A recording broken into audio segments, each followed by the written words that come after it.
I didn't leave because of one sentence. But I can still hear the exact tone she used when she said it.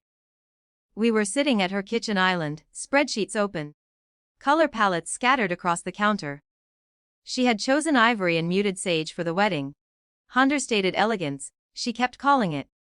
I had been helping her edit the guest list, cross-checking addresses, offering the kind of quiet logistical support older sisters usually give younger ones. Only this time, I was the younger one. She didn't look at me when she said it. The photographer's style is very editorial, she explained, stirring her tea. Clean. Minimal. So I've asked for no candid family group shots unless they fit the aesthetic. I nodded. That sounded like her, and, she added, almost as an afterthought, I think it's better if you're not in any formal photos. Just to keep it elegant. There are moments when your brain pauses, not because you don't understand, but because you do, I asked, carefully. Not even one. She gave me that gentle, managerial smile she uses at work. It's not personal. I just don't want distractions. Distractions? I didn't ask what about me required removal. My hair. My body. The fact that I don't dress like the women in her bridal magazines. Or maybe just the quiet truth that I've never quite matched the version of family she likes to display. Instead I said, of course. She exhaled. Relieved I hadn't made it difficult. That was the first time I realized my cooperation had become predictable. In the weeks that followed, I noticed other small erasures. Seating arrangements shifted so I wouldn't be at the head table. My +1 invitation disappeared. Space is tight. I was still expected to give a speech at the reception. That detail remained unchanged. Means a lot to me, she said. You're so good with words. I wondered which version of me she wanted on stage.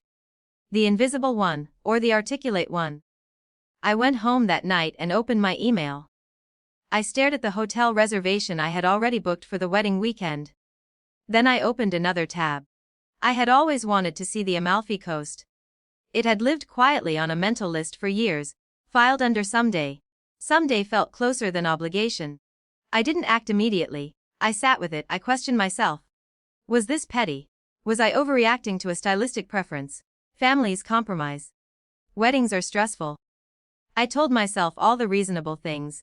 But each time I imagined standing at that reception, delivering a heartfelt speech while knowing I had been visually edited out, something in my chest tightened. Peace and performance rarely coexist. 3 days later, I sent a short email. I won't be able to attend the wedding. I hope it's beautiful. I'm grateful for the years we've shared. No accusation. No explanation. The venue coordinator called me the next afternoon, not my sister. The coordinator's tone was practical. We had you scheduled for a reception speech at 8:15 p.m. Should we remove that from the timeline? There it was. An official acknowledgement. My absence was no longer emotional, it was logistical. Yes, I said. Please remove it.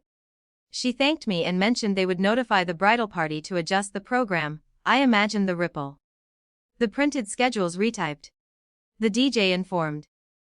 The empty 5-minute slot where my words were supposed to be. My sister called that evening. You're seriously not coming. I won't be there. You're punishing me. The accusation landed softly like something rehearsed. I'm choosing not to participate, I said. There was a long silence. Then, clipped and controlled. Do what you want. I booked my flight that night.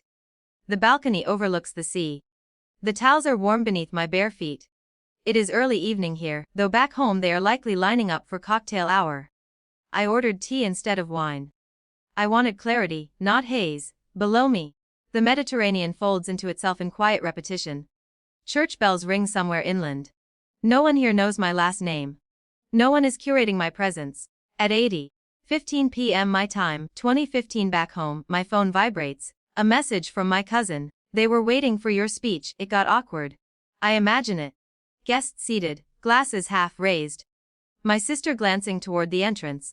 The DJ stalling. I don't feel triumphant, I feel distant. Another message arrives later from her. I didn't think you'd actually leave. That sentence sits heavier than the first. I sip my tea slowly. It has gone lukewarm. For years, I have been reliable in my silence. Adaptable. The sister who smooths things over. The one who doesn't mind. Perhaps she believed that version of me would always prioritize harmony over self-respect. Perhaps I believed it too. The sky deepens into blue, gray. Boats move like quiet brushstrokes across the water. Somewhere below, plates clink in a restaurant preparing for dinner service. I am not celebrating her disruption. I am not savoring embarrassment. I am noticing something simpler. My shoulders are not tight. My voice does not feel borrowed. There is grief here, yes. We will not have photographs together, not because she excluded me, but because I removed myself entirely. That is its own kind of loss. But there is also relief in choosing the frame of my own life. Another message arrives near midnight. I hope you're happy. I type a response. Delete again. I hope you are too. I send that. The sea continues its rhythm. Weddings end, music fades, speeches go unsaid. On this balcony in a place I once called someday, I realize peace is rarely dramatic, it is quiet, slightly lonely, entirely mine.